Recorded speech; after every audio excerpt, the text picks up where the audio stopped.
छोटे कपड़े वाली बहू आईने के सामने खड़ी होकर मिशा तैयार हो रही थी। उसने मिनी ड्रेस पहन रखी थी। लाल रंग की लिपस्टिक और आंखों में काजल लगाकर वह बहुत ही सुंदर दिख रही थी। उसने बाल में अच्छे से जूड़ा भी बनाया था। अपनी खूबसूरती को आईने में निहारते हुए वो गालों में पाउडर लगा रही थी। मिशा कहती, थोड़ा टचअप और कर लेती हूँ। शादी में जाना है तो मेकअप तो थोड़ा हैवी होना चाहिए ना, तभी तो लोगों की नज़र दूल्हा दुल्हन के अलावा मुझ पर भी पड़ेगी। कुछ देर बाद वो पूरी तरह तैयार हो गई, लेकिन उसे डियो नहीं मिल रहा था। उसने इधर उधर देखा, लेकिन डियो नहीं दिखा। मिशा कहती, ओ, ये डियो कहाँ चला गया? यही तो रखा था। रवि से पूछती हूँ। उसके बाद उसने ऊंची हील वाली सैंडल पहनी और खटखट करती हुई ड्राइंग रूम में आई, जहाँ उसका हस्बैंड रवि मोबाइल में गेम खेल रहा था। मिशा कहती, तुमने मेरा डियो देखा है क्या?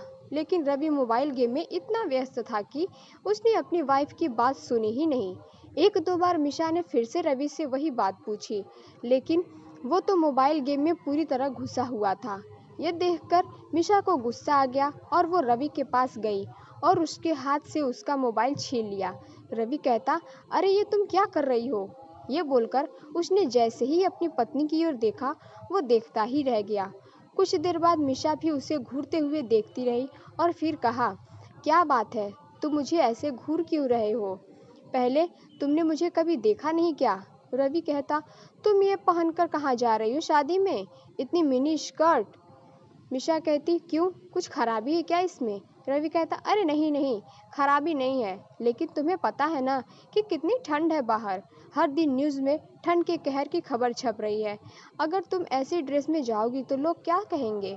मिशा कहती, शादी के पहले तो तुम बड़े मॉडर्न बनते थे, शादी के बाद तुम भी टिपिकल मर्द हो गए हो। अरे लोग क्या कहेंगे, ये सोचकर मैं कपड़े पहनना छोड़ दूं?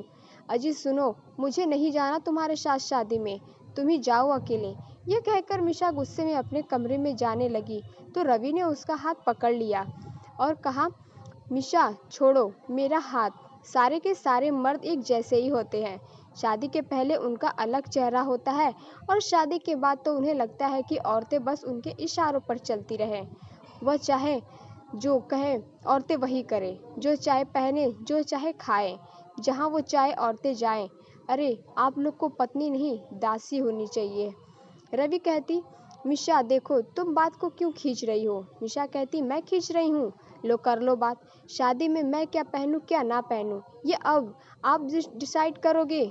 रवि कहती, मिशा मैं ये कह रहा हूँ कि मैं तुम्हारे कपड़े डिसाइड करूँगा, तुम्हें जो पहनना है पहनो, लेकिन तुम देख रही हो ना ये कितनी सर्दी है। अगर इन छोटे कपड़ों में तुम बाहर जाओगी तो बीमार होने का डर है। मिशा कहती, बीमार? बीमार तो बहाना है रवि, तुम खुद नहीं चाहते कि मैं तुम्हारे साथ शादी में ऐसे कपड़े में जाऊं।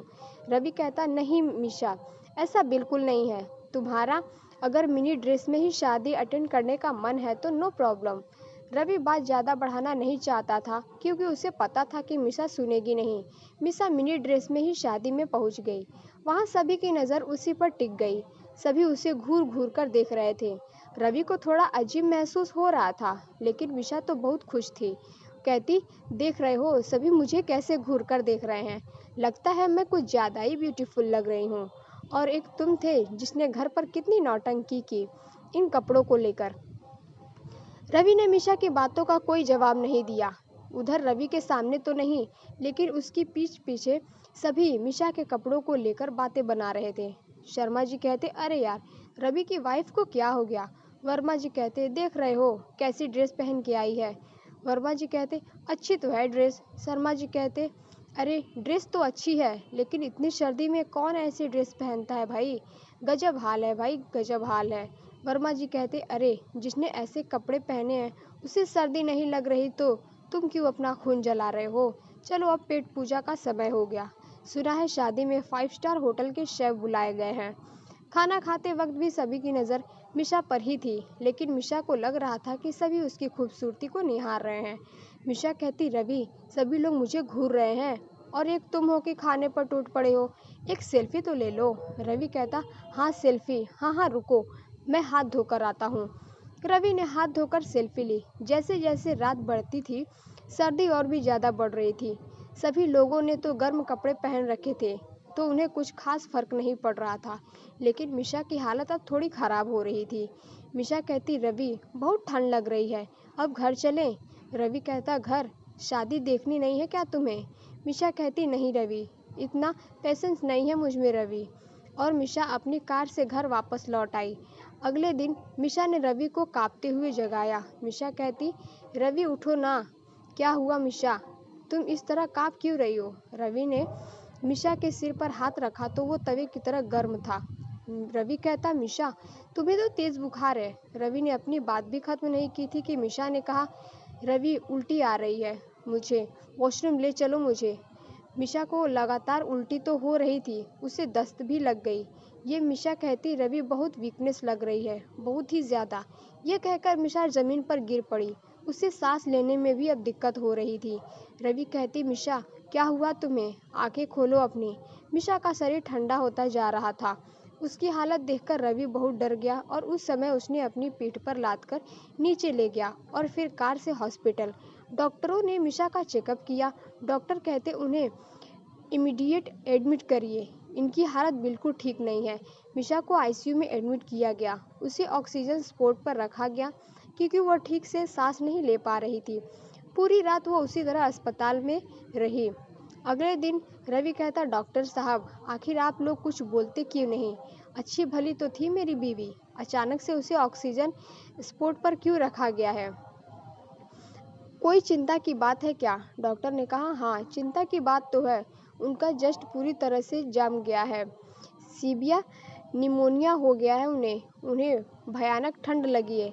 हम दवाई से जस्ट क्लियर करने की कोशिश कर रहे हैं, अगर उससे हो गया तो ठीक, नहीं तो हमें किसी और तरीके से जस्ट का बलगम निकालना होगा। जब तक जस्ट क्लियर नहीं होगा वो ठीक से सांस नहीं ले पाएंगी। डॉक्टर की बात को सुनकर रवि का चेहरा पीला पड़ गया। उसे कल रात की सारी बात याद गई। रवि मन में कहता, मैंने कितना मना किया था उसे, लेकिन उसने मेरी बात नहीं मानी। ईश्वर मिशा को ठीक कर दो। पूरी रात रवि मिशा के लिए भगवान से प्रार्थना करता रहा, लेकिन अगले 2 दिन तक मिशा की तबीयत में कोई सुधार नहीं आया। और तीसरे दिन की बात है, रात का समय था। रवि अस्पताल के बाहर बैठा हुआ था, उसे नींद नहीं आ रही थी। तभी एक डॉक्टर उसके पास आए और उन्होंने कहा, आई एम सॉरी, हम आपकी पत्नी को नहीं बचा सके।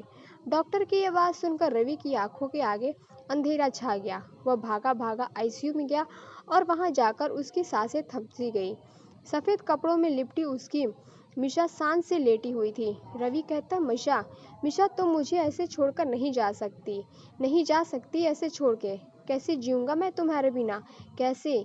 प्लीज़ मिशा उठ जाओ मेरे खातिर, प्लीज़ प्लीज़ प्लीज़ उठ जाओ, मुझे इस तरह के सफ़र में अकेला छोड़कर मत जाओ।